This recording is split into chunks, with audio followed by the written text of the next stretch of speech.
almighty, it's the Sweat Equity Podcast. I'm your host, Law Smith, comedian, handsome, devilishly handsome, with a mullet, the best mullet in Tampa Bay. Sitting here with me is my co-host, Alliance Per, that is Caleb Fuddy. Woo! Wow. How's it going? Wow, How's it going? You just shocked everybody's ears. We're off the charts this morning, yeah, brother. that just went outside of the zone of recording. That's how loud that was to get your Ric Flair on. That's a 3-cup of coffee Ric Flair right there. That's what that is. This is Sweat Equity Podcast. Subscribe, rate, review. That's the cheat code on iTunes to get us up the rankings. I appreciate all the good love we've been getting back from Ray Roa's podcast episode last week. And, you know, I've had a lot of – I should write these down. If I was a professional, I'd write them all down before we get started. But I try to do it off my stone boozy memory, and it's not always great. It's a little foggy this morning. So I appreciate all the love, and we have a lot – I'm really excited about a lot of the guests that we have going forward. But I'm excited currently right now to bring in our guest, Greg Wolf of Street Laced. How you doing? I'm doing great. Thank you guys for having me here today. For those from the Tampa Bay area, you may recognize him as Third Leg Greg. Yes, sir. And so you've been on air. I mean, give us your background. You Sure. obviously, before we got started, I could hear you on the mic, and it's like, oh, this won't be nearly as bad as when we have a website developer on that you're trying to goat. Like, come on. No doubt. Speak into the mic. Yeah. Right in the dick. For sure. Hole where the urethra might be if this was a penis. So what's the story? I can already tell you have a motor, which is interesting. So I'm already interested. I already have a man crush. What's the haps? Good to know. Well, I mean, if you really want to go back to where it all started. That's where we want to start. Okay, so I moved down to Florida in 1992-93 from the Maryland, D.C. area. And the reason we moved to Florida was my father, the summer before my senior year, my dad wanted to get me motivated to get my grades up to go to college. Okay. And this is actually, let me rewind that. That was actually the summer before my junior year. And to get me motivated, Pop said, look, I want you to write down any college that you've ever wanted to visit in your entire life. And I was like, any college? He said, any college within reason, Greg. And so I made a list, like Florida, Miami, Georgia, North Carolina, Chapel Hill, just, the schools that I'd seen on TV, college basketball, whatever. And so I made a list. What year is this? This was 91. 91, okay. And so Pop said, look, we're going to go on a road trip this summer and for 2 weeks, and we're going to visit all of these schools because I want you to see what is out there, and I want you to get motivated to get your grades up so that you can attend one of these schools. That's cool. Which was awesome. Yeah. And we did. We went every school that I wanted to. We went to pretty much every college in Florida. I mean, literally from Gainesville all the way down to Miami and back. And for whatever reason, I fell in love with USF. And I think it was probably because of the proximity of Busch Gardens across the street. Wow. The brewery across the street. Yeah. The girls, the fact that there was a beach close by, just the Tampa Bay area, there was a lot to offer, and I gravitated towards it. And when we got back, my dad said he thought it was going to be Miami. He thought for sure it was going to be Florida State. And I told him, I said, it's really USF, Dad. It's a school that I really just felt that was the spot for me. And sure enough, that got me motivated to get my grades in order, and got my grades to a point my junior year where I was applying to get in. And sure enough, I pretty much got into every school I applied at. And my dad said, listen, I'll make you a deal. You get into USF, he goes, I'm willing to pack it up and move down to Florida. And I was like, really? He goes, reason being, it saves me and your mother money by allowing us to get in-state tuition, right? To go from Maryland to pay out-of-state for a Florida school, too much money. So he did that. He built a house in Newport Richey at the time, which, let's go back to 91 Newport Richey. Yeah. Nothing's out there. Which was a drab. For those outside the area. So about half the people that listen are here and half the people are outside of the area. It's I'm trying to think of how to explain it. It's one of those, if you look at, like I was watching The Big Short the other night. Yes. You know how they go to Miami and it's like it's these dead developments. Correct. It wasn't even that yet. It wasn't really even the dead developments yet. It was old people and rednecks in that mix. I mean, that was pretty much all there was in Newport Richey. But cheap land. Cheap land. And it's where One of the big gangsters used to hang out. Capone? Or, no, Trafficante. No, well, that one, I don't even bring that name up on the podcast. Yeah. We're going to edit that out. That shit's still alive, man. No, that's just bad juju one of the old Chicago guys. Okay. Like, it used to be like the haven back in the day. Yes. For people that came down from New York or Chicago, real gangster shit. Still is, man. It probably is. It probably is. We'll skip right over that. Yeah. So, anyways, the cool this thing will be our was, last episode of Sweat Equity. you guys know now why. The cool thing is he found a high school development there in Newport Richey that didn't have a senior class, because that was the one thing I had to do, was give up my senior year with every kid that I had grown up with, all my friends, to sacrifice my senior year. Yeah, that's wild. It was wild, but the cool thing was there was a brand new high school in Newport Richey called River Ridge, and they did not have a senior class. So they literally pooled kids from all the surrounding schools to make a senior class. So I wasn't the only new kid, which was great. Yeah. And it was phenomenal. Ended up graduating with honors, ended up going to USF, and which was a great experience for me. And while at USF, I got my foot in the door in radio as an intern for the Hooters on the Radio show. They actually had a show back in the day on 760 WBDN, which was actually in the same building at that time in Feather Sound, which is right by the water, where 98 Rock, they were in the same building. This was an AM station that was brokered radio, which means people could pay. There was medical programming, kind of like they have here in Tampa now on HNZ, where you have doctor programs, medical programs. They pay for that airtime. And so this station was no different. However, their morning show, the Hooters on the Radio show, was very much like a normal, crazy, wacky morning show. They had Lynn Austin, who's the original Hooters girl, Brenda Lee. There was a girl, Julie, on it. Sounds amazing. It was awesome. They had their producer, The original Spaniard, Hooters the girl? original Hooters How girl, old Lynn is Austin. Hooters?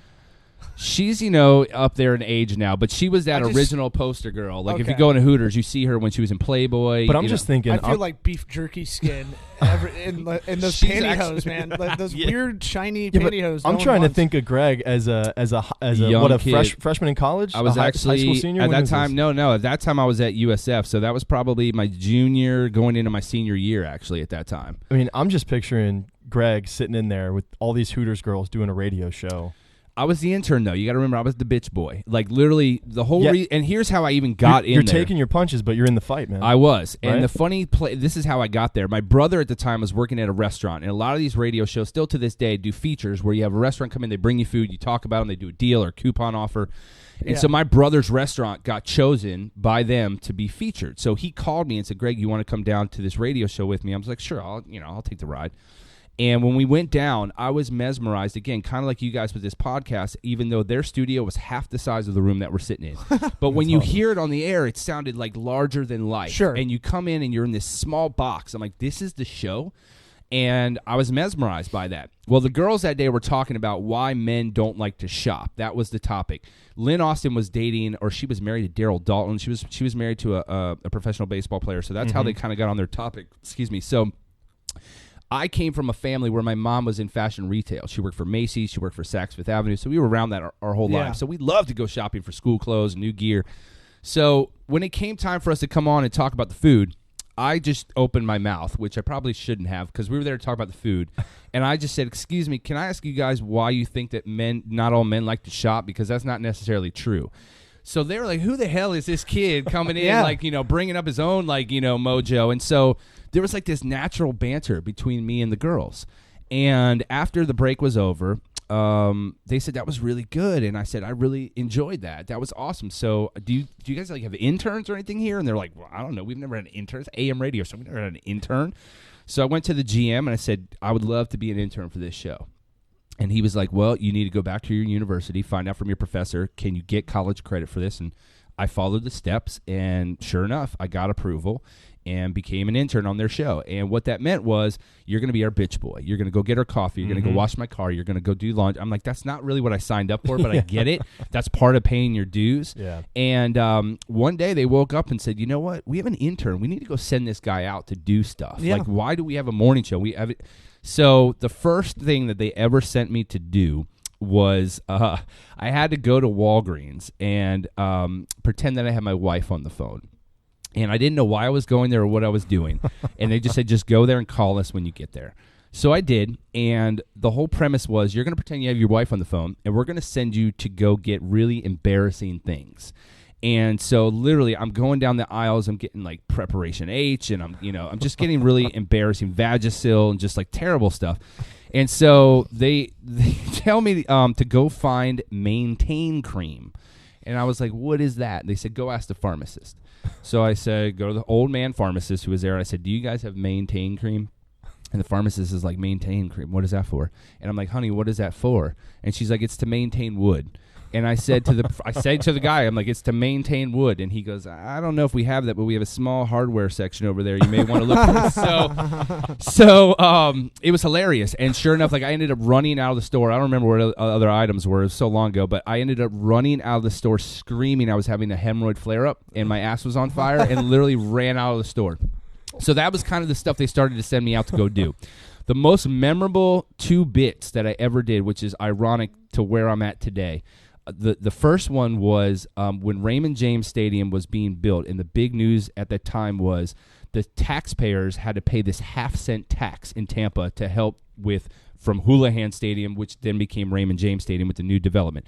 Yeah. So it's supposed to be split with like education costs as well, right? Thank you, Merritt Chalura. There you go. That's my best friend's dad. Awesome. Yeah. So we're talking 96, 97-ish because it opened in 98. It was like 96. Yeah. And so they said the big news that day was they had groundbreaking. So the next day they're like, we're going to send you out there as a taxpayer in Tampa. We're just going to send you out there to start digging. So I'm like, okay. So they're like, my dad was in construction, so I went and got his hard hat and a flannel and a shovel and literally went out that morning to where they had the tent set up where they had the chairs from the groundbreaking. It was all fenced off, so I had to hop a fence, which you can see where this is going. I had to hop a fence, and I literally had one of those earpieces back with my cell phone, so I had the earpiece in, I could hear the show, and they're just like, go ahead, start digging. And so literally I started digging. They kept checking back in with me every like 20 minutes, and I'm literally digging, and you could hear the sounds of the shovel going into the ground. Sure enough, didn't take long before a security guard comes up to the trailer. Security guard comes over. Hut. Yeah, it was something like that. Yeah. No, it was. It probably was. I don't know how I know that. I don't know why my memory's that shitty. Like that was one of the biggest security companies in this area at the time. Yeah. They did everything on Harbor Island. They did everything. Because it was called Whacking Hut, and there's a lot of dick jokes like right there. I think that's why. Probably was. Okay. So this security guard comes over to me and he's like, what are you doing? And I said, I'm just working, brother. I'm here to work. And he was so confused. And he was like, well, what union are you with? Or what? They already had this ceremony yesterday. I'm like look, the man, South, man. I just said, look, man, they told me to come dig. So I'm digging, and there's this exchange between me and this guy. And not that I was getting cocky, but I was getting cocky. Sure. And I was like, I'm a radio guy. He didn't know that. But sure enough, 5-0 rolls up. And I panicked and started running. And so you can hear on the radio me just booking, and the cop chases me down, sure enough, and for trespassing, and puts me in the back of the cruiser. And are you still on the phone with the show? Yes. That's so amazing. the producer Holy gets shit. on because the show's freaking out now. They're like, "Oh crap, we just got our intern arrested. This is our fault." No, So they're not. Like ratings are going through the roof. People are Like, people are calling loving in. it. Yeah. Well, So- you got to time out in a second because it's like you got to remind people that like doing bits in the morning, Right. big deal. Big Like, deal in the in radio. 90s. It was huge. Huge. It's Yeah. like that's what you had to do to compete, and like it's not like it is now where it's No. like Digital. Well, it's digital, but it's so formulaic. Radio now is Yep. horrible because it's so formulaic because it's only 3 players own 95% of the radio stations in the country. Yep. So it's like CBS, Clear Channel, and Cox.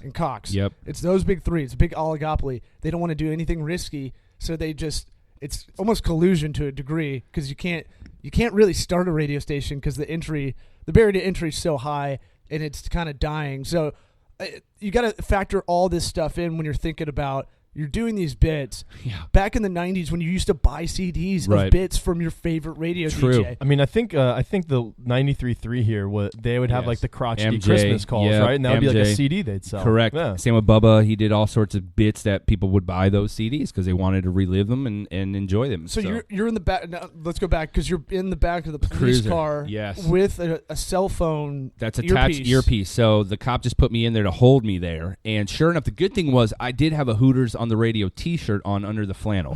So when the cop came back and asked me, what are you doing? And then I finally, took the earpiece out and explained to him, look, this was a radio bit. I'm sorry. I didn't mean to trespass. They sent me out. I'm basically pleading my case with him. The good thing was he was a fan of the show. Nice. So he let me go, and I said, listen, I don't want you to let me go just yet. I want them to be freaked out. So the GM gets on the horn. He knows he's in on it, knows that, listen, he's okay. He's not getting in trouble. But the show didn't know. So the show still thinks that they got their intern arrested. So sure enough, they're like, crap, we're going to get fired. Like, he's going to jail. So I literally waited the rest of the show and let them muddle in it. And sure enough, I kicked down the studio door right before the end of the show. I said, got you, mother effers. I got you. Really? Yeah, Nice. so that was great. So That's huge. that was a man. huge one. And then the second huge one was when the Ice Palace was being built. And the news that day This was... is the hockey stadium. Yes, in for Tampa Bay Lightning. They had just completed the first ever ice on the ground floor at the Ice Palace. And that was the big news of the day. So they're like, you're going to go down to the Ice Palace, and you have to do whatever it takes to get center ice. We're not giving you any information. You can go down there, whatever you got to do, but you got to get center ice before the end of the show. Wow. How the hell am I going to do that? Right. It's a construction zone. I don't have any credentials. So I literally borrowed my buddy's hockey stick, and I went down to the arena and got to security and said, I'm here to see Phil. And they're like, excuse me? And I'm like, I'm here to see Phil. I have a tryout. And they're like, Phil who? And I said, Phil Esposito. Like, I'm here. He told me to come down. They're like, well, they're like, the offices for the team are in downtown. Like, this is still a construction zone. So this is not this. You need to go down there. And I was like, well, I'm just going to stay here because he told me to come here.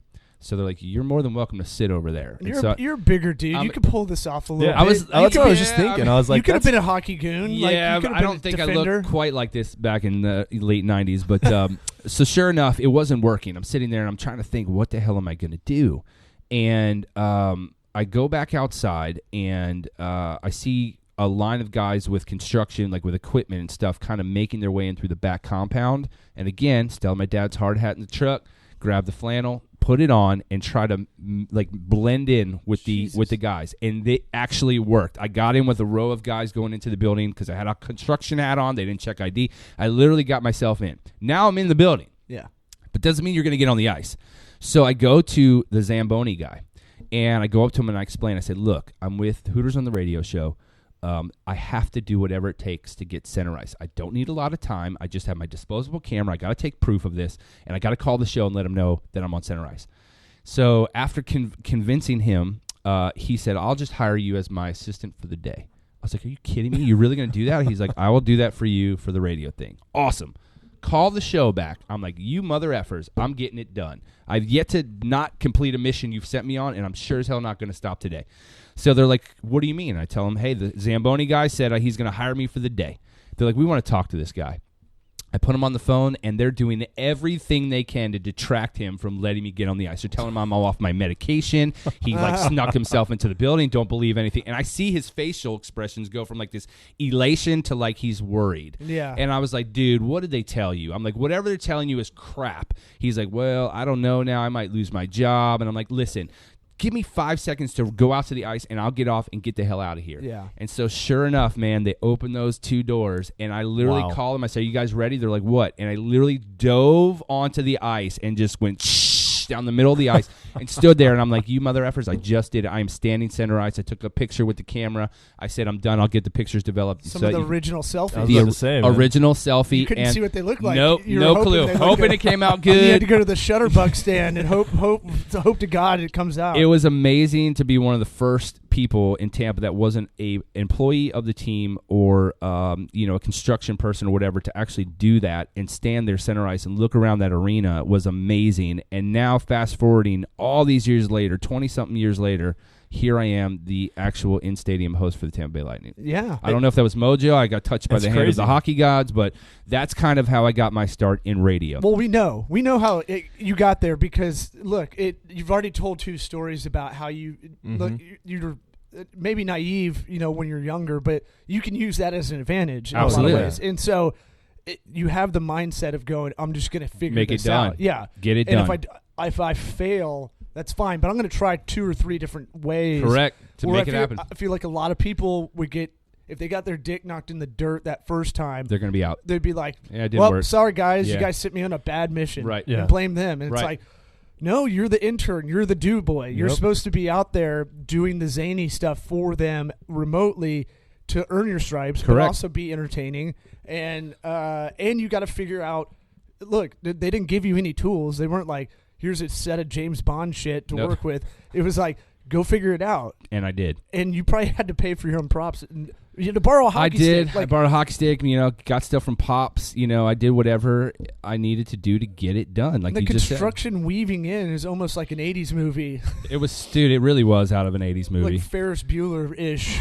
I'm just So going to weave in for a half second and just get in there. See, to me, it's one of those things where you can. It's all about the state of mind, right? So the person listening to that story, they either take it as a comedy or they take it as kind of a little bit of a motivational factor of being like, "Damn, am I willing to do that to get it done. to get in and to get into anything? Not just." And radio has that.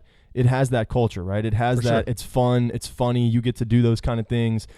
I'm sure that.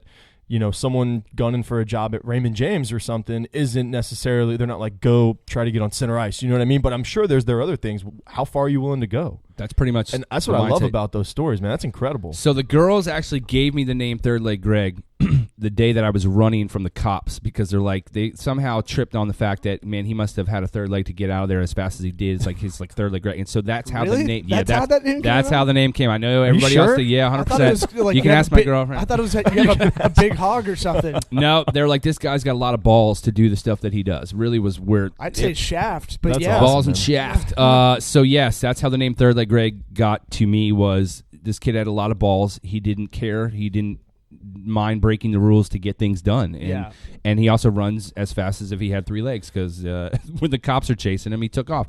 So that's how the name stuck. And I got my first real taste of radio reality when I showed up for work and the doors were locked and everything had changed. A Spanish radio station had bought out, a Spanish company had bought out that signal, and everybody got booted. Now, mind you, while I was there doing my internship, I learned how to run the board. I learned how to produce a commercial. Like I sat with the production guy who was the producer of that morning show and said, I know they want me to do coffee and go do these crazy bits, but as a college student and now has an interest in the radio side of things, I want to learn everything. And so he really taught me the things I needed to learn. And that led me to go to the GM before the end of my internship and said, listen, I know this is a brokered station. I know how this game works now. I've learned how to run the board. I've learned how to produce commercials. Would you let me have a 1-hour show on a weekend? I don't care if it's at 3 a.m, just so I can understand how to put together a radio show. And he was like, you know what? For your final project, I will give you 1 hour on a Saturday night at 8 o'clock, which was prime time, even on an AM station for me. And he said, but you're going to show me your 1 hour clock. I want to see what is your show about? Who are you going to talk to? Like, I mean, talk radio, as you guys are podcasting, is a lot different Oh yeah. than music stations because you only have short talk breaks. 9 times out of 10, you have a sponsor tie-in. It's You usually gotta a plug, yeah. It's a plug or Yeah. whatever. So talk radio is a whole lot different when you need to come up with all that content. So he wanted me to map out the full hour. The cool thing is he said, you have that entire hour to do what you want. You want to go sell ads. You've learned how to produce commercials. I'll even let you go out and find your own advertisers and go sell your own ads. And so if you want to make a little money on the side, this is your opportunity. I took that ball and ran with it. I went to every mom and pop shop I could find because I was living in Carrollwood at the time. I found a pizza place, a bagel shop, a consignment store, a Chinese restaurant, and told them, listen, I'm a college kid. I have this project I can work on. For $50, I will produce a commercial for you. Your commercial will play twice during my show. I'll let you approve the commercial before it airs.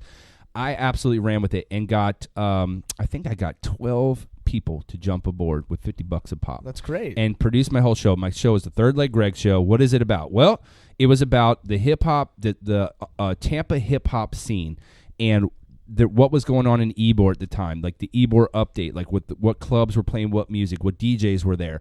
One of my buddies from USF was actually a production intern for MTV. I'm like, that's a great interview. Yeah. I was writing music reviews for the Hive Hip Hop magazine. Let's interview the guy who runs the magazine. So I put together this clock. And the show was terrible. I mean, after all these years later, like You have tapes? oh yeah, I have a tape of it. It was awful, but at the same time, it was an opportunity. And sure enough, the next Monday, I came in to talk to the GM. I said, "Did you listen to the show?" He's like, "Yeah." He's like, it was not bad for somebody who's never done their own show before. It was pretty good. You had good interviews. He goes, "But let me ask you a question." He goes, "You had a lot of commercials, and they were all your voice." And I was like, "Well, you said produce your own commercials." He's like, "It was just funny, though, because you'd hear you talk, and then you go to this one commercial you did, the next commercial you did, you didn't have anybody else in the building voice your stuff where you just ran with it, so it was like the Greg Show." I'm like, "Well, that's what it was called, the Third Leg Greg Show." So I said, "Okay, now that my internship is over, I did my show." I said, "Just out of curiosity, again, understanding this is a brokered radio station, if I was to keep that 1 hour slot on Saturday, how much would you charge me? Because brokered radio is not cheap. But back then in the late 90s, it was affordable." So he goes, "For you, we're just throwing out there shits and giggles." He goes, "I'd do it for $100. So I threw $800 on the table from all the commercials I sold. Nice. And I said, "Book me 8 weeks." And Wow. he was blown away. He's like, "You're serious?" I'm like, "Is that money green?" And so he goes, "Okay." And so sure enough, I had my own radio show, Third Leg Greg Show. And again, focused on underground hip-hop, local hip-hop. I actually brought in a DJ who literally set up on the windowsill because the room, again, was smaller than this room. He set up we had a live DJ. So I understood what it was going to take to try to entertain and create my audience. This is before social media. I literally had a team come out here on Saturday and Friday nights and hand out flyers to promote my show. Street team, baby. Yes. That's where it all kind of started. Paper that. Papered it. So, so that's how the Third Leg Greg Show started. So let me go back a little bit because what I'm hearing is kind of, I mean, it's what we try to preach on our podcast all the time, and it's just amazing the story that you have to get to where you are now, and there's still so much more to fill in. It's like it's absolutely incredible. But going back, even thinking of the premise of your show, was that something you were already ingrained in, and something that you already kind of, or did you say, "I know there's a need for this. It's not really the lifestyle I'm living, but it's not being." No, met, it's interesting you touched on that. A huge hip hop fan growing up, even to this day. And Tampa radio at that time in the 90s, all we had was FLZ, and FLZ didn't really play hip hop. Yeah, there was more no top 40s. It was more top 40 pop music. The Stevie B's and stuff like that. The only station in Tampa that would even play hip hop was 88.5. They had a show called the Underground Railroad. It was like 12 midnight to 3 in the morning. I forgot with about Mad that. Links and Lil Lou and all those guys, and I gravitated towards that show. Made friends with those guys. But there was that need that there's no mainstream radio station in Tampa playing this music.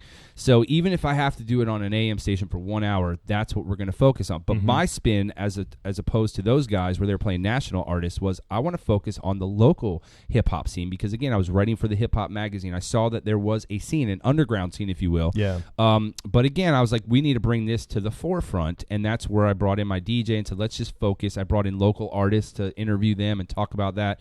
So it was really that was kind of my passion. Like the hip hop world was always my passion, and to have the outlet to expand on that was really kind of the brainchild of it, and which was interesting because shortly after, it was 98, shortly after the station got sold, my show's gone, everybody's gone, is when Wild 98.7 came on the scene. This was in the summer of 98, and that's when that radio station played Wild Thing over and over and over and over again, created such a buzz in the city. Like, why is a station that's all they're playing? I remember it very well. Yeah. I was in 8th grade. I was with Brett Metcalf's dad. We're going out to St. Pete Beach from Tampa in his minivan. He's pounding beers as he's driving, which is fucking terrible. Awesome. It's completely legal back then, man. I mean, completely legal.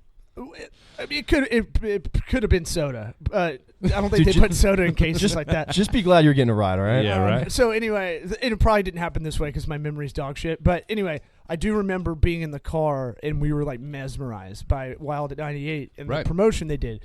They played Wild Thing nonstop for a whole weekend. It was like Memorial Day weekend. It actually lasted a couple weeks. Really? That's it, because everybody was glued to the radio going, when is it going to change songs? Right. And then, but the bit was they're on a boat. Correct. It's a pirate, Josh and Brian. It's a pirate radio station. Correct. They took on a over boat. the signal. Yep. Yeah. And Josh and Brian, we're on our dad's boat, bro. And like literally these two stoner dudes who had the entire Bay Area looking for this boat. And the funny thing was they took a picture of a couple guys on a boat with a spray painted sign that said "We're wild" or something, and used that picture to kind of leak it out so that people really started thinking, wow, these dudes really are on a boat. They stole their dad's boat and they're pirate radioing. And it was genius because it wasn't a pirate radio station. It was actually a company called Intercom. It was a group of guys who decided this is how we're going to launch the station. And then if you recall, they started adding one song here and there. It was Master P, Make 'Em Say, and Silky Fine, Romeo and Juliet, and like all these songs that, you're like, all the good ones, all man. the great Damn. songs. So that's how the station kind of sounds was like my birthed. wedding playlist coming up.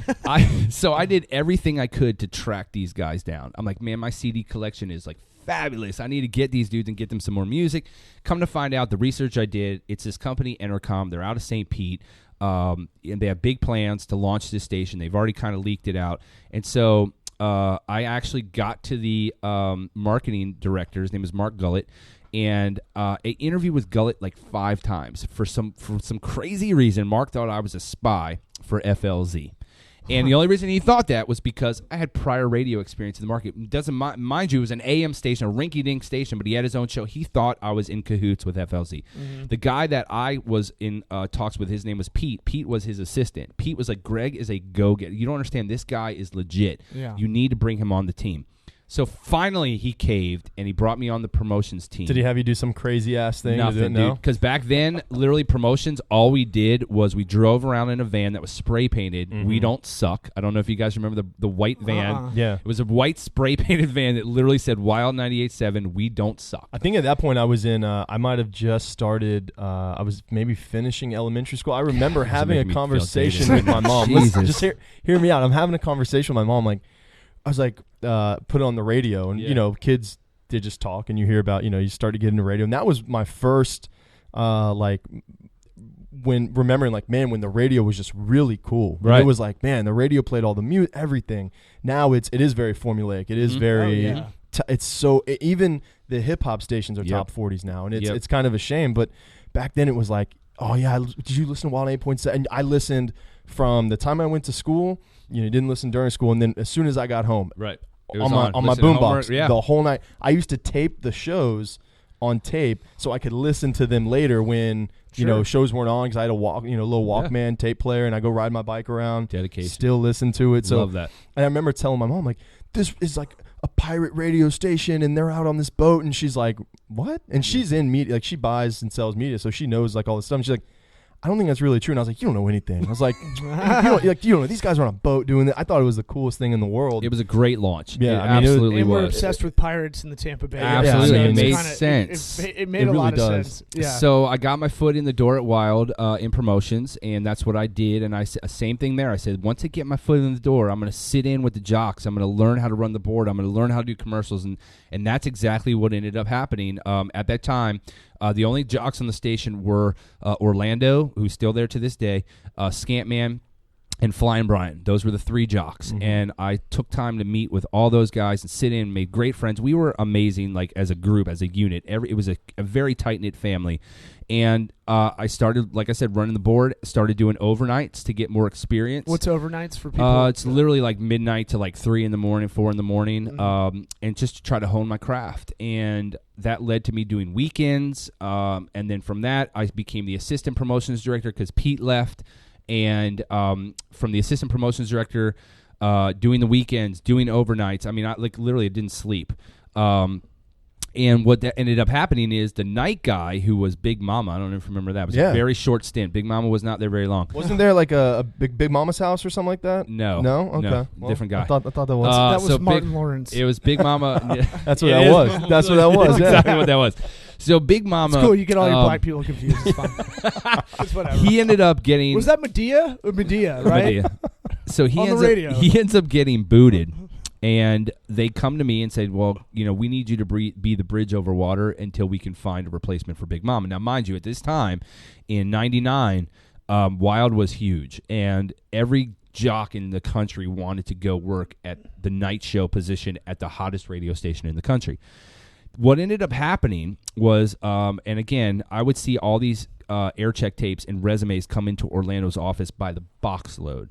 And all that did, though, was motivate me to, like, let's kick ass. I had my Wild Bunch on the streets every night in a different city in Tampa doing stuff, interacting with listeners. That's your street team. And my street team was the Wild Bunch, correct. Yeah. Every night I had something for them to do because I'm like, we're going to win this battle by taking over the streets. We have to be visible. We have to be in front of people. That's what's going to win this battle. We're going to crush our competition, and that's what ended up happening. We were in the nightclubs every night of the week, and the ratings where Big Mama had left, they started to dip.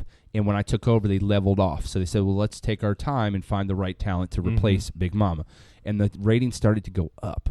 And so they said, all right, well, let's, we got a little time to breathe here. And the ratings just kept going up and up and up to the point where they finally said, you know what? Why would we go outside the market when we have somebody who's dedicated to it, who's from this area, who understands the lifestyle, who's now shown it in the ratings? We're sticking with this guy.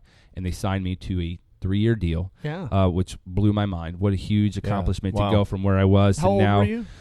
20, let's see, I just graduated college. I think I was 21, 22. Now working That's awesome. Dude, the hottest radio station as a 22-year-old in Tampa. Well, there's a lot of things with that. So there's the whole theory of you see a fire, do you go in to take care of it, or do you go call someone else? Right. And so you didn't go, well, fuck, I'm going to get boxed out because these resumes are a lot huge, better. Big guys. You went into Chicago, the fire. Right. Yeah, you're like, I'll give it the best I can. Yep. And you're probably like, if I don't get this, at least I'll write notes and I'll go, here's what I won't do the next time. That, and I'm also getting experience and I'm getting air checks. So if I don't make it here, now I've got a catalog of footage that I can send out, and maybe I can get a job somewhere else. That was my mindset, reel, a sizzle reel, if you will. So I was getting content and saving it all.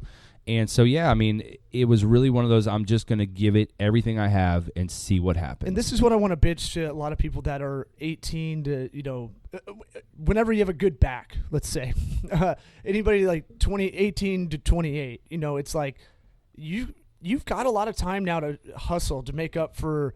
I wasn't like a smart kid growing up, but I worked a lot because I knew that hustle makes way more out of an employee or out of a successful person than being knowledgeable. I know a lot of smart people, but they can't get off their ass to go do a lot of different things at once.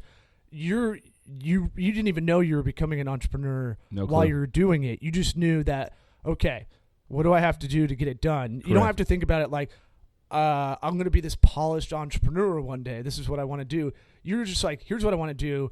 If I got to figure out how to sell ads, I'm going to figure out how to sell ads. Correct. I get the revenue model. This isn't for free. Right. And you realize where you are. You weren't like an entitled guy where it's like, hey man, I've been busting my ass. Right. Give it to me. It's like, no, I've been busting my ass to get to here. Correct. To do this. So when I have that like a running back, I got a little bit of a hole in between the line. I'm going to take that squeeze and just run 80 yards with it. So, and with that, what was kind of the motivation at the time? I mean, what was it? Just that you wanted to be around the scene? You wanted to be a part of something? Like, did you? Yes. You knew you wanted to be in radio. I think did. that was obvious at that point. Yeah, and you go back to where the whole idea was. The hip hop wasn't here in the market, and now here I am working for a station that's why they came in the market. Wild came into the market because FLZ had dominated so long. And they found the void. I think the issue was people looked at hip-hop music as a black music, a black culture, and Tampa's percentage of African Americans was like in the low percentages. And they're like, it's not going to work. Why do you think that African Americans are the only ones that listen to that music? Right. There's a huge Hispanic community here. There's white people love that music too. All the kids at Gorey Elementary School are listening to it on the ride home, dude. So, and taping it, and riding around on their bikes. So that company, Intercom, which eventually turned into Infinity Broadcasting, which turned into CBS Radio, they understood that. They said, we're going to take the chance, and we're going to go balls to the wall with this. We're going to be in your face. Yeah. And that's what I wanted to be a part of from the jump. And so that's kind of why I gravitated towards it. And once I got my foot in the door and saw the mold and the model of what they were doing, I said, this is absolutely where I need to be. This is why I feel like I'm at home here. And so kicked ass, like for almost 7 years, was the #1 rated night show in Tampa Bay. Destroyed my competition. It's interesting now because the Kane Show on FLZ, which is one of the #1 radio stations or radio shows in Tampa, but also he's syndicated across the country. He was the night guy at the time, and I destroyed him, which is great. Because look at him now, like he's, his radio career is beyond blossom, way past mine. But it was funny to see that I crushed somebody who, at the time was. To be fair to you, though, I've heard you on the radio for years, so I knew who you were before Caleb was like, "Hey, we have Greg coming on." I was a radio nerd as well, listening as much as I could. Yeah. Sure. Especially the talk. Yeah. Because I guess I had an interest in stand-up, so I was always interested in the guys that could be funny on air, because it's a stand-up for me it's half visual as well. So even though I don't move around a lot, right, it's still just emoting and just being there in that space where with what you're doing, like Kane's a very Seacresty kind of guy, like very polished, vanilla, never going to take a stance. Seems like doesn't have he's not going to play Master P. No, if he has control over that, correct. And he's going to be the host that maybe wanted to do some TV hosting kind of stuff. That kind of Seacrest. And he's great in that role. Yes. I mean, but totally different than what we were doing. I'm not saying he's good or bad. I'm just saying that's different. That's the position he wanted to be in. Correct. And he's doing a great job at it. I love him to death. But we were in a heated battle for quite some time, but kicked his ass, so I can say that. And I still think I have that little thing against on him, and he still to this day I think is bugging about that. But so that was that lasted until 2006, and left Wild not on my own, but my contract was up. I think they wanted to go in a different direction. That didn't end up working out so well for them for a few years after I left, but that wasn't my decision or my choice.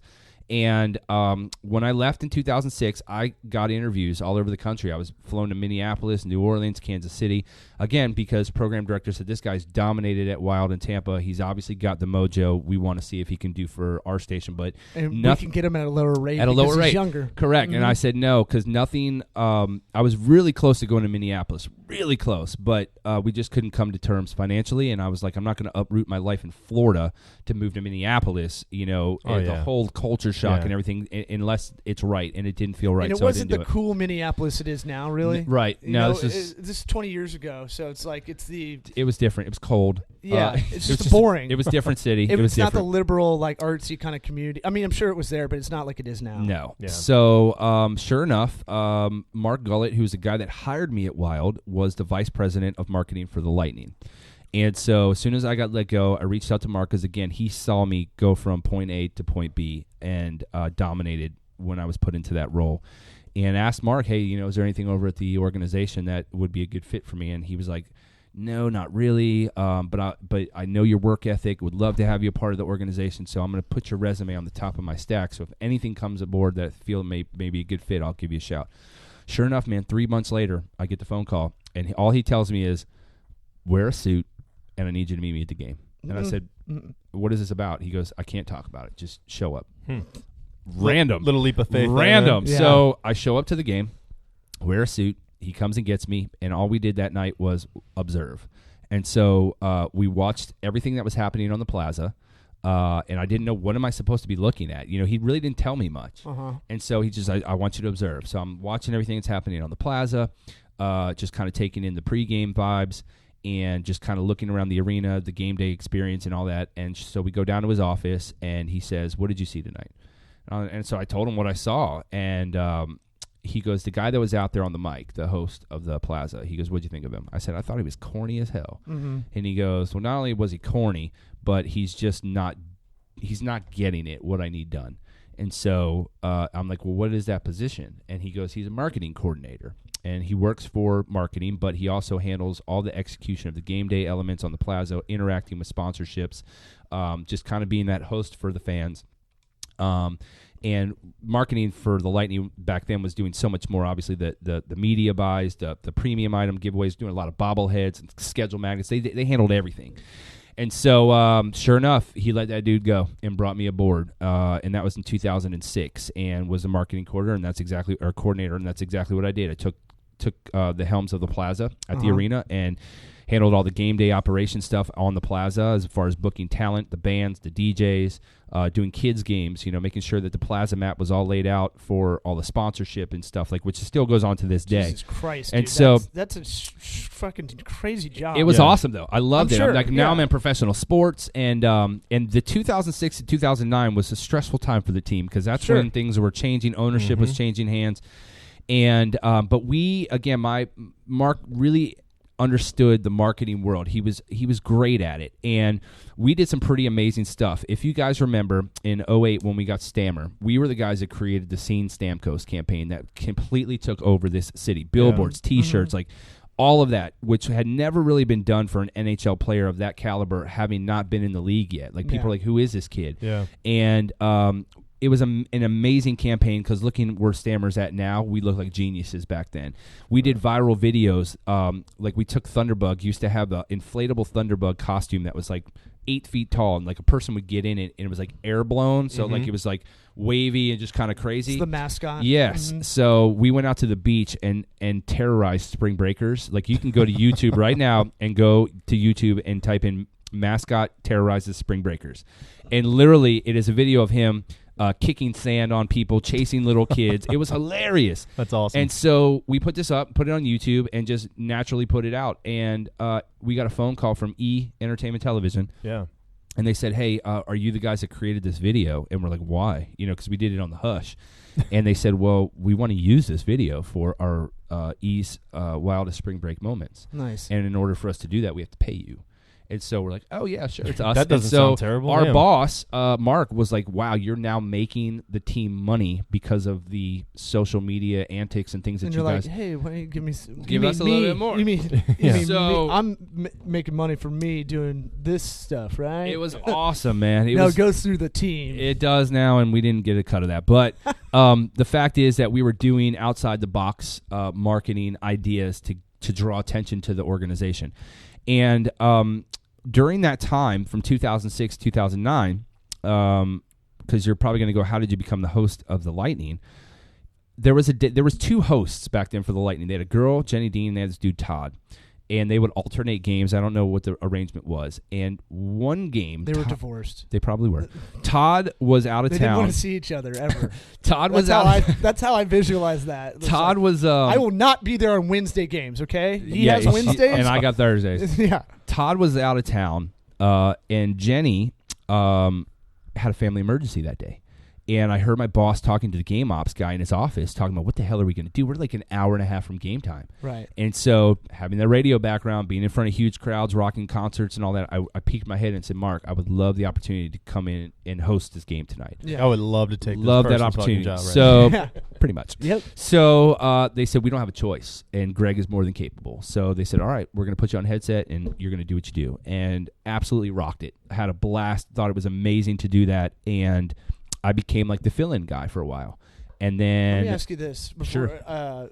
So how much did you know about hockey before you got in with the Lightning? Very little. I'll be honest with you. I didn't really know a lot. I came from D.C., so like we were Caps fans. So my thing is you absorbed a lot because you had to get to know... Correct. You had to get to know the company you were marketing for. Absolutely. And that players. involves getting, like, not only knowing the employees around the stadium, everything about the stadium, but how the game is works. played. Yeah. I feel like there's a lot of marketing people or promotions people, they get in and it's just like, oh, no, it's just like any widget. You put it in and all. Well, if you keep it in that box, that's where it's going to stay, right? Correct. So you absorb the game. You're like, I got to learn this. This isn't my strong suit. Right. I'm going to guess basketball because you're a hip-hop fan. Right. I'm going to say that Venn diagram's pretty almost overlapping one-to-one. But I'm saying, like, you had to absorb the game to be able to walk in. Sure. I talked about Ralphie May's rule, be prepared to be ready. Yes. So he had the 10 minutes, he had the 20, he had the hour ready to go if he ever had to go up anywhere. Correct. Same thing, same theory. You knew the game of hockey because you're like, fuck it, I got to learn this shit. You absolutely have to. Because I've never known when this is going to happen. Who is Vinny LeCavier? And did I pronounce that correctly? Right. Like you absolutely had to absorb it. But since you're in it, it was easy to absorb it because you're around people that were extremely knowledgeable of that particular. Sure, but I mean, I've gone to games. I know hockey, but I don't know it well enough. I don't think I could co-host a game off the No, there's jump. no way. I No, played but the NHL good- 93 I don't know what a the hell. lot, but- I'll yell at the TV all day. I don't know what the hell icing is. I have no Oh, idea. come on now. I have no Really? idea. I'll Really? be done. That I one's don't know what it easy. is. You need to learn the game. It's basically when you go and take the puck from your zone and you clear the puck and it hasn't touched a player or a stick or anything, and you're basically just trying to get it out. And when you get it out and it hasn't touched another player or a puck and it goes into their zone, if nobody else from your team or their team has touched it before that point, it's basically back to the other circle. And that's why you see it in the last minute of play. They're just flinging the puck down to try to clear it, to try to keep their lead. And they're like, all right, whistle blows, we're bringing it back to the zone. Because it wastes a lot of time. It does. Gotcha. So, I mean, you can learn about that on your own time. That's what I'm saying. Play the video game. Play the game, bro. Get a Sega Genesis. I don't Get NHL play 93. video games, man. I do podcasts, brother. That's There you go. true. He's working. This is our video game. So recapping, so that's kind of how I got my foot in the door as host, and over the progression of time, the Todd guy left. Jenny went on to radio, and so I became the guy. And then I did that also for the Tampa Bay Storm, which is our arena football team here in Tampa as well, and did that pretty much the whole time I was there. The Lightning ownership changed, and Oren Coolez and Lynn Barry, who bought the team. Oren was actually the guy who's behind all the Saw movies and the whole Saw franchise. Oh, yeah. So we said, wow, these Hollywood guys are coming in. This was right when we did Scene Stamkos. This was right when we had viral videos on E! Entertainment Television. We're like, if anybody's going to understand, these guys are on it. This is the team. It was him. We're like, this guy's a Hollywood guy. He'll get it. The problem was all the stuff in the background that nobody knew about, the turmoil, the loans to the bank and all this stuff. That's before Vinnick bought the team. And the problem was, because of their financial issues and the things that they had and the people that they were putting in positions, they blew all of us out. Yeah. And there was no reason. Like, some of us were good at what we did. Why are you getting rid of the in-game host? What did I do wrong? You know what I mean? And so, again, they wanted to do things their way. And they had a girl take over the hosting duties. And no disrespect to women out there, because women, you guys are amazing. However, in certain circumstances, like in an arena, women's vocals go up an octave, if you will, when you're trying to project. And everybody used to say it's like nails on a chalkboard hearing this girl call the game. Right. And I was like, well, that's their decision. That's what they want. And I stopped doing it. Now, mind you, I continued to do arena football because she didn't want to do that. And the Arena Football League folded for a few years. Yeah. But then it came back, and they continued to have me do it for then. But when Vinnick came in and bought the team and brought his people in, they listened to the fans. And the fans are like, what happened to Wolf? Why is he not doing games anymore? And I got a phone call after the ownership change, and they said, we'd love to have you back. And I said, I never wanted to go anywhere in the first place.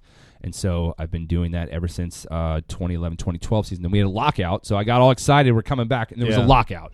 It's like, damn it, man. So since the lockout year, I've been back. It's been an amazing run so far. Was that lockout the year after the Lightning won it? There was that lockout, 2004, 2004, but then there was that one in 2011, 2012, and so they had a shortened season, right? It was a half. It was a little less than a half a season. Yeah.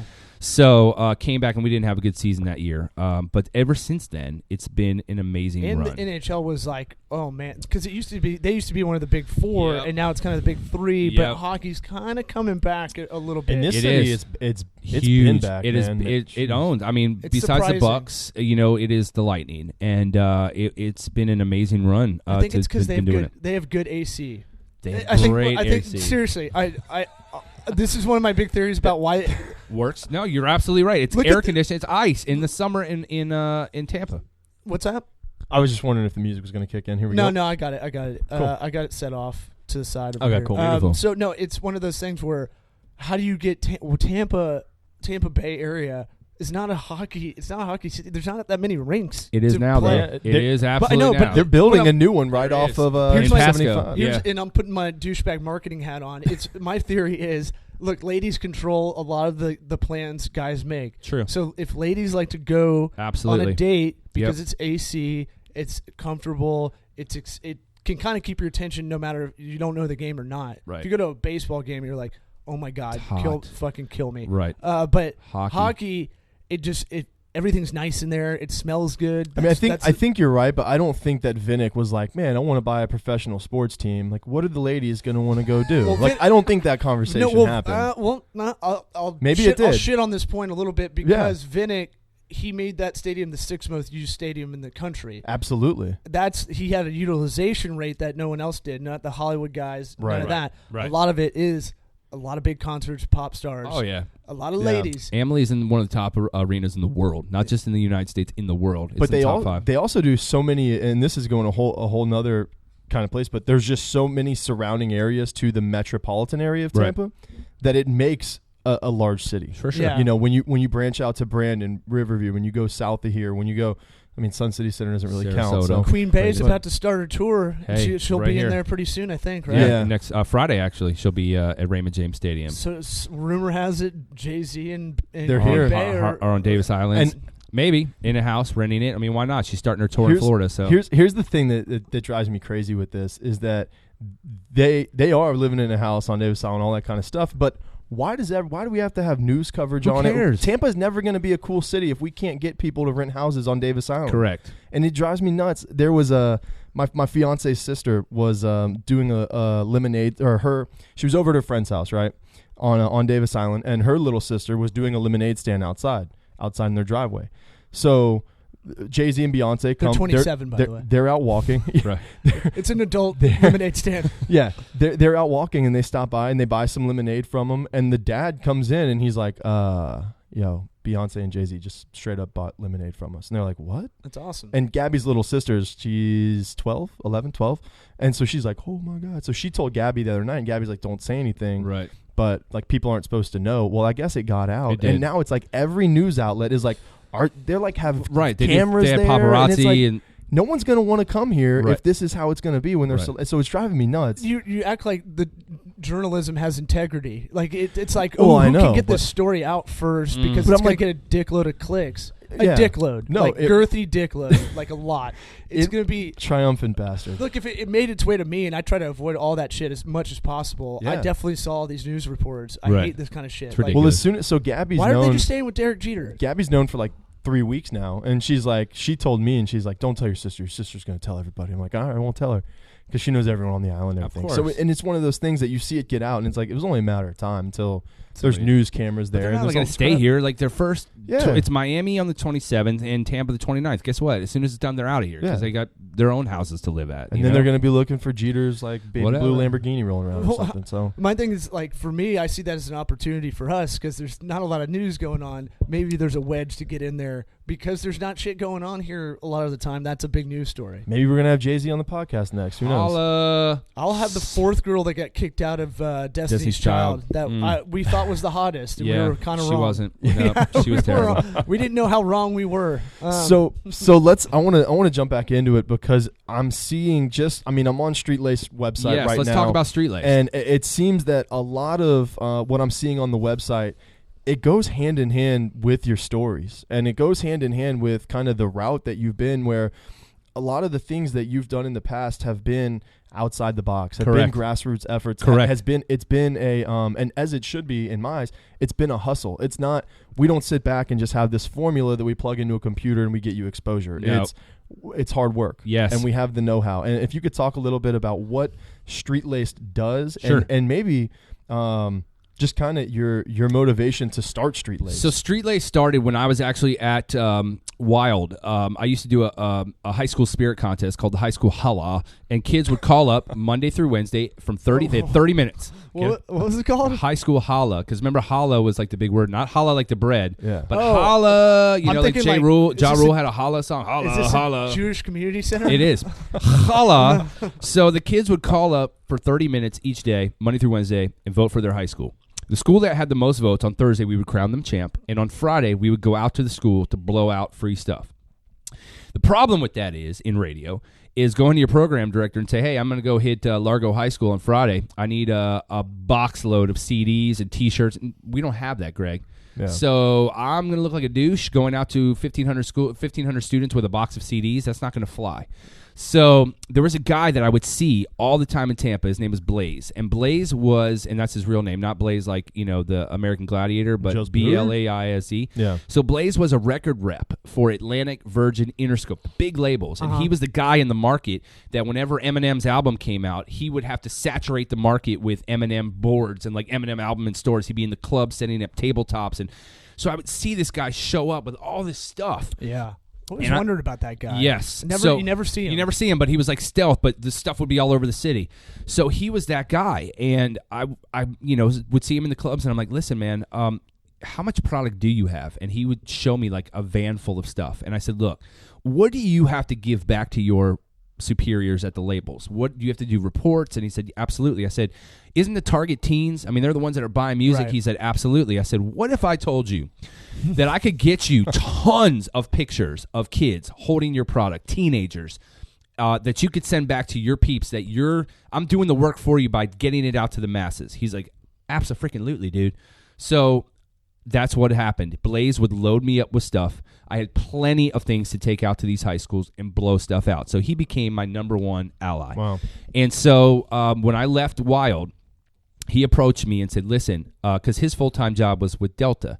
So he told me sounds like two different worlds. It was two different worlds. I mean, but the good thing is, free airfare and flights and meetings and all that. So he told me, he said, listen, I'm getting kind of overwhelmed with all the workload I have. And since most of this job is relationships and DJs and networking, and you kind of have a stronghold on that, I could use your help. And the more we talked, I said, maybe I shouldn't work for you. Maybe we should start a legitimate marketing and promotions company together. But I'm only going to feel like I'm bringing something to the table because you already have 5 major record labels. Let me go get 5 more.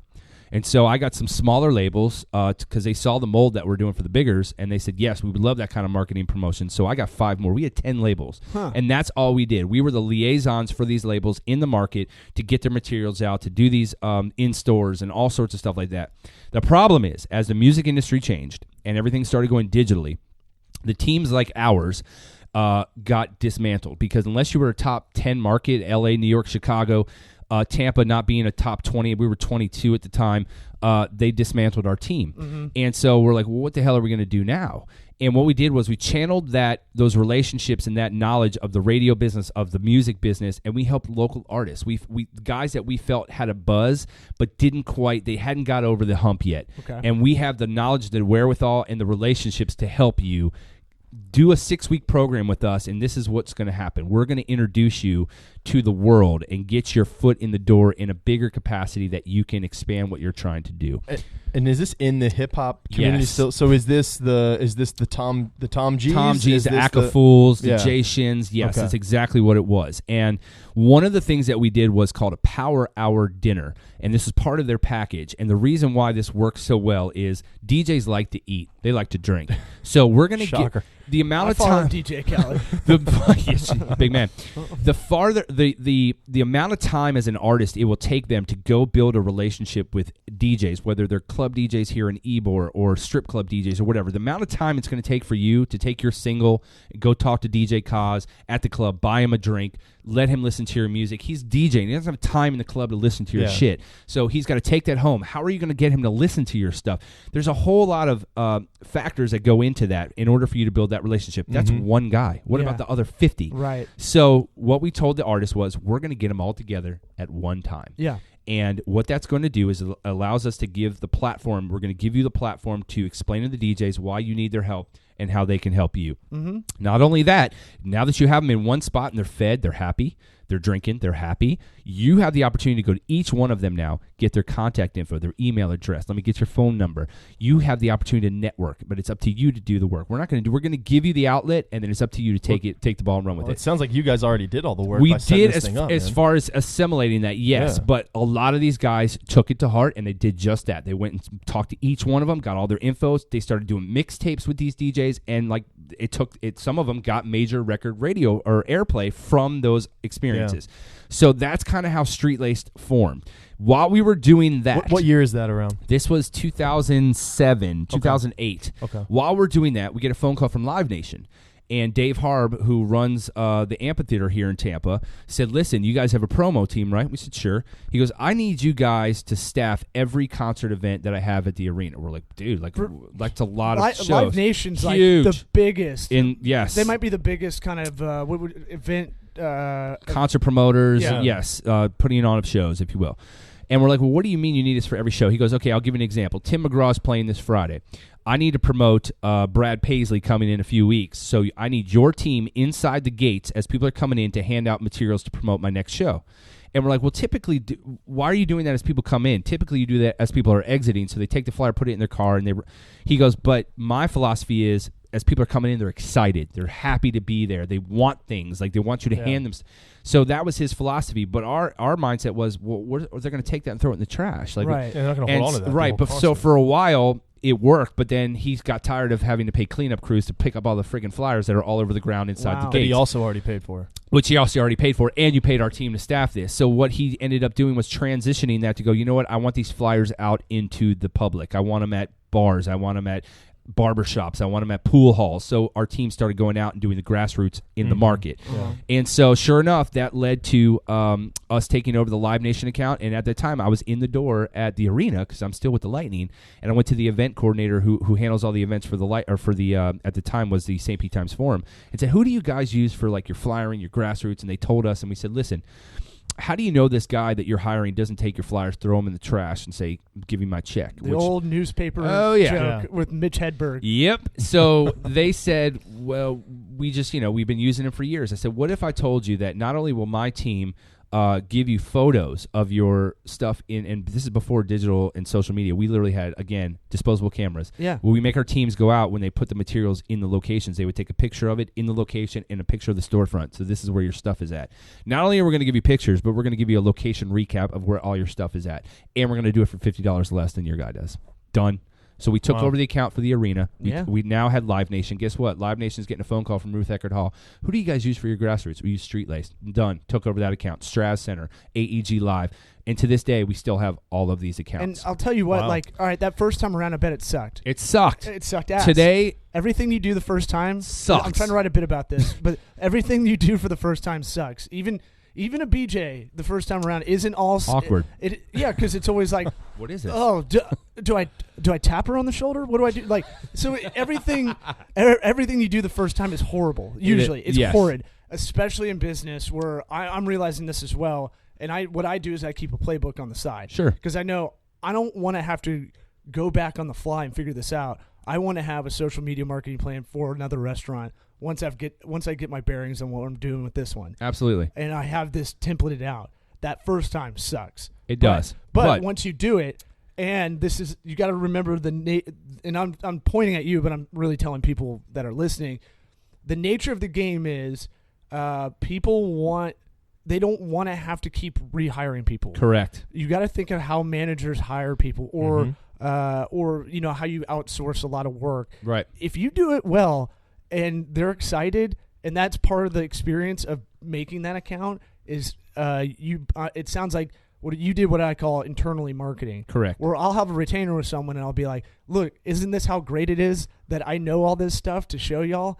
And I keep reminding them, hey, there's a lot of value in this. I know I have a rate like an attorney, but there's a reason for it. Yeah, you're paying for the knowledge at the same time, which is never in your hours. So when I would tell them, I keep internally marketing. It sounds like you do the same thing where, on the exit you go, hey, look how great this is. Correct. We added value by having these pictures. And I think that it shows on the website. If you guys that are listening, head over to streetlaced.com and click on the testimonials link. Oh, yeah. We're talking big names. Go ahead, read the one from Feld. Feld Entertainment, which is Feld Entertainment Disney on Ice. That's huge. Monster Jam. That's the Ringling Brothers, Barnum and Bailey Circus. But I think the quote from Chris Rosbach on Feld is fantastic. It's huge. Definitely. I'm not good at reading aloud, so I'm going to let them do that on their time. But it's, guys, of course, the Lightning, iHeartMedia, iHeartRadio, Ruth Eckerd Hall. It goes on and on. IMG, AEG. It's just the names on this are huge, and these aren't just one sentence. Man, we love working with Greg, or Street Lace is great. These are paragraphs that are from people who are in an industry, an entertainment industry that understand. They have deadlines, they have results that they have to accomplish, they have things that they have to do, and they have expectations, and we by far exceed their expectations every time. So that's kind of how Street Lace started. Our DJ network is also something we pride ourselves on, and again, the reason why our DJ network is so phenomenal is, again, having been in the industry for so long, we would hear these DJs get frustrated, especially guys that worked here in Ybor City, that at the end of the night, they would have to wait until the bar manager or the owner would check out, the barbacks, the bar girl, the security officers. Why are you paying all these guys first before you're paying your DJ? Because if your DJ wasn't here, you would not have your patrons having a good time, continually drinking and feeding your wallet. You need to pay these guys first and let them go home to their families. And these guys were getting frustrated having to wait till 4+4 in the morning to get their money. And so we said, listen, what if we step in and we get your money for you? Yeah. And they're like, well, what do you mean? You literally show up to the club, you play, you leave. We'll get your money. Yeah. Hell yeah, how are you going to do that? Don't worry about it. We want a percentage. We're going to get a cut of this for our time and our effort. But is it worth it for you to not have to deal with the bullshit of the club owners, making you wait until 4:30 in the morning to get your money? Because what time are they done with their set? 3 o'clock in the morning. I mean, obviously, so by the time the at bar that point, closes, you're gassed, you're man. Tired. You just want to go home. Yeah. Can y'all do this for comedians? I would love to, man. Yeah, right. We may add a Do you wanna comedian make- roster. Sure, man. Do you want to get 0% of zero? No. So we listened to these guys, and we started getting their money for them, and networking, and getting with the relationships, and the guys that we have on our roster, as you see, they're all major affiliated radio guys, or they have a major entertainment affiliation. We literally have the best of the best DJs, and in it's Tampa. expansive too. It's not 3 or 4 guys. No, I mean, it's we're talking 20 plus, Yeah, and we only add guys that we feel bring something to the table. We have a 13-year-old DJ on our roster, DJ Jake De La Cruz. I've seen him around town. Jake man. is very well entrenched. He's created a niche for himself. He's on Evolution Radio, which is on FLZ, which is an EDM station. He's done a great job for himself, and he's a talented kid. So we have very specific reasons why we brought these guys to the table. In our DJ network now, we provide all the entertainment for the DJs, again, at Amalie Arena, on the Bud Light Party Deck, on the pregame stuff. We're the official entertainment provider of the IMG Academy in Sarasota.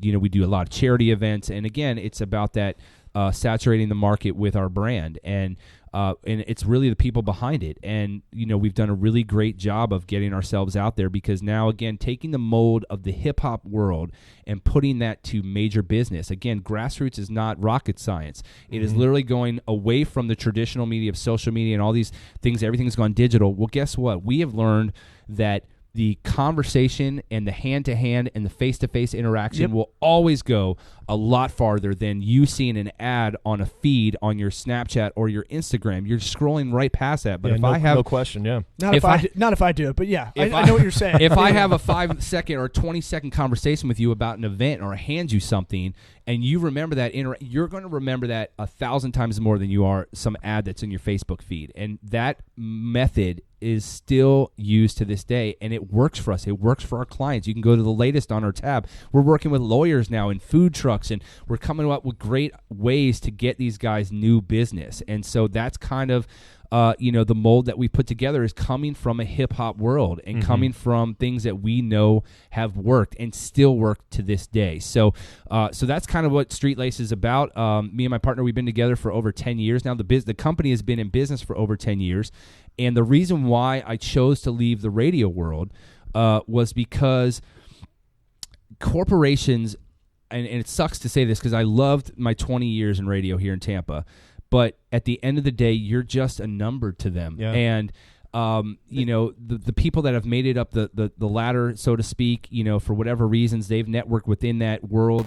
But I just felt like the opportunities, I've done pretty much what I could do. I mean, I did the radio thing, dominated it on air, did the behind the scenes thing as promotions director for 3 of the properties here in Tampa for over 6 years, did the behind the scenes thing.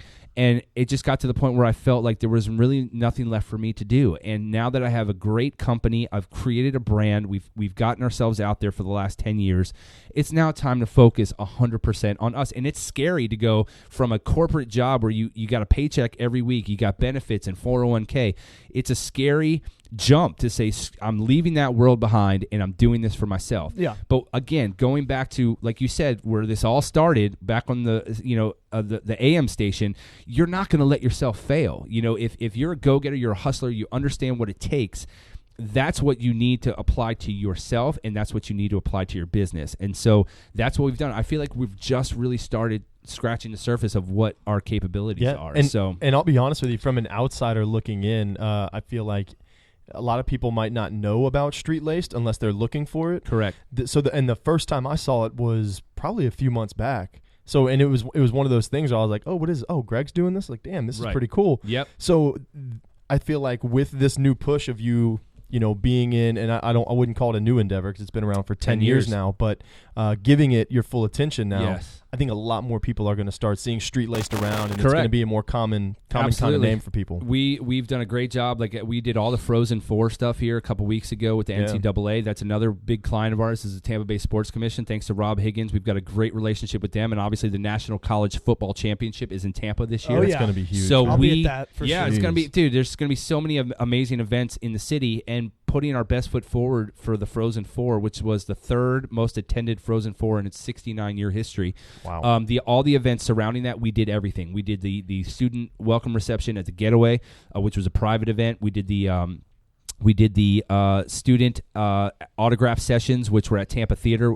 before the Hobie Baker Award. The Hobie Baker Award is for the best collegiate athlete in the entire I know. country. Caleb, say for Caleb. Yes. I'm still trying to figure out icing. I'm like, what flavor? What? We've done great stuff with the Sports Commission, and that was obviously to plant the seeds to be able to be involved in the National College Football Championship. I hosted the event. I did the women's Final Four as a host last year, and the relationships we're building now with the NCAA and the sporting world, that's going to continue on. It's funny, like I get a lot of shit for doing a lot of different things, and I go, no, it all kind of helps, and you don't realize it. You haven't lost a step as far as hosting anything. I mean, right. If anything, you've been the easiest guest we've ever had on because you've been in the room where you've had to basically have a conversation, but you're in a room by yourself. Correct. So I can tell you that muscle's there, but it's like someone was like, "Hey, can you go step in because this person bailed last second to host this thing?" You're like, sure. "Yeah, whatever. I already got 10,000 hours on this. Yeah,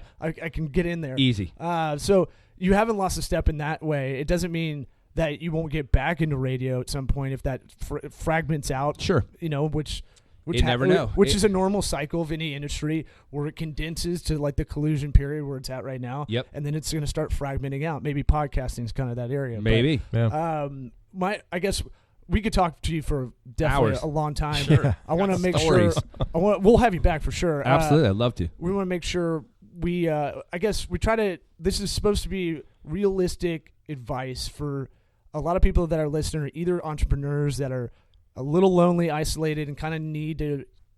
I tell people a lot of my consulting stuff is like being a personal trainer. It's basically the entrepreneurial game is very isolating. You're by yourself a lot of the time. You have to make all the decisions, but you got to look like you know everything you're doing. So true story. A lot of my job is literally just talking to the small business owners or startups and stuff and telling them they're not crazy or they are crazy. Like this is a good idea, this is a bad idea. Use your moral compass in a lot of ways. Or you're a professional, someone that is working that office job, has ideas that want to do something else, and how do I start that up? I guess that's the two audiences we kind of have right now. Sure. So we want to do like realistic advice. What's good realistic advice to give? And it could be, I'm more interested in the thing you're like, I get up and I, slam out 100 push-ups every morning or something like that. Something that gets you going. Very simple, pragmatic. The answers are simple, but they're not easy. Right. So I think at the end of the day, you have to believe in what you're doing. You have to believe in yourself, and you can't let anything stop you or deter you from following through on what you know you're capable of doing. Yeah. So at the end of the day, life is short, and you need to do what makes you happy. If you're passionate about something, why are you going to let anything get in your way of completing that goal or that task or whatever your dream is? There's going to be bumps along the way. You're going to fail at certain things. Not everything is going to come easy. Nobody made it into the NFL or the NBA by not putting in hard work. I mean, they had a dream and they fulfilled that dream. You're going to get knocked down, but you got to get back up. And at Chumbawamba, a great song. Not really. But at the end of the day, I mean, it's really, you have to believe in yourself. You're your own brand at the end of the day, and you have to be able to find ways to Do whatever it takes. You have to utilize your resources and pull from your resources and your friends and people that your connections and the things that you have around you. That's where you pull from. Yeah. And that's how you build the blocks, the foundation to get you to where you need to get to. The douchey term is social capital. Yeah. It is, and I mean, it is what it is. It is. Look, we don't do a lot of marketing. And we do marketing for other people, right? And I need to follow our own advice in a lot of ways. But we've been relying on social capital, and I know that is not a good plan. In the long run, because it's going to change. It's always changing, right? So we always need to keep pulling in new business, right? And we can't just rely on the connections we've had in this area just by not being douchebags in this area for a while, like that. So social capital just sounds douchey. It's like someone tells me you have EQ, which is like emotional quotient, your emotional intelligence, essentially. Is like, yeah, okay, but you can just say I can listen to people. That's all. Let's just call it what it is. Yeah, call it what it is. So that is good advice, and you got a lot of grit. I think that's the thing to take away for a lot of people listening is, you don't. It sounds like you do what I do, where you go, yeah, I'll do that. What do you need? Okay, and then you walk out of the room and you go, all right, I got to reverse engineer this plan. Right. Like I got to figure this Done thing deal. out. Yeah, I'll tell anybody like, yeah, we'll get it done, and then I'll walk out and go, oh fuck, all right, I got to really call some people up. So, but that's good because then it challenges you to go, okay, maybe I didn't have how this was going to be done or executed in that fashion, but then it forces you to think, and that's where you start pulling from those resources and start thinking about, well, we did this one time. I wonder if we could take some of those, factors and put that to this. And the same thing with grassroots. Not everything's going to be a home run, but if you pull from things that have worked in the past or you think are going to work now in today's market, then you try them. And if they work, great. If they don't, then you go back to the drawing board. And I think the most important thing that happens that I don't think it happens all the time, but it actually gets done. It does. Because there's so many people that say, yeah, we'll do that. And the deadline comes around and it's, hey, just the night before they shoot that email out. Hey, just wanted to give you a heads up. Gonna need a little more time. It's like, dude, you can either do it or you can't. Correct. You know what I mean? Yeah. And it's the people that walk out of that room and they say, shit, I got to come up with something here. But that next step after you say that is the most important step of the whole process. Right. And that's what leads to getting it done. And I don't know. I think that's a big difference. That people either have that or they don't. I think people can develop it.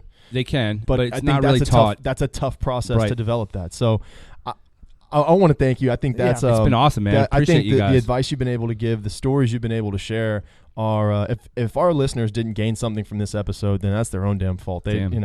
So sorry for you guys. Where can people find Street Laced? Where can people find you? Streetlaced.com is our main source. You can actually get to our socials from the website, but we actually switched it up. Like on Twitter, it's Street Laced DJs because obviously we're promoting most of our DJ stuff on Twitter. So our Twitter is Street Laced DJs. Our Instagram is Street Laced Promo, and our Facebook is Street Laced Marketing. We kind of switched them up. We didn't go with the same thing for each one because each element is different. A little different reach for each platform. There you go. So streetlaced.com, though, is where you can see all of our stuff. You can see if you click the latest tab, that's where you can see all the most latest things that we've been doing. Like you said, the portfolio and the testimonials. I mean, the testimonials alone, like you said, are extremely valuable to us because they are from some major players in the entertainment world. So it's been a great ride, but I really just feel like we're just beginning, man. That's I really awesome. do. So thank you guys for having me. I would love to come back and host with you guys. For again sure, soon. man. Absolutely. Definitely. We'll All make it right. happen. Sweat Equity Podcast. Tell a friend, tell a loved one, tell your mom. Tell her what a podcast is. She Mother's probably Day doesn't is know. coming up. Give It her a is. Sweat Equity episode. Just May say, 8th. hey, Mom, you want to get that Etsy store off the ground? Let's do this shit. Do it. Right? Listen to this podcast. It's like radio, but it's on demand. You got to go through iTunes. That's how you got to pitch it to her. That's right. That's all I tell people. It's so easy. I appreciate you coming on, and Thank you, we'll guys. definitely have you back. Rock and roll. Peace.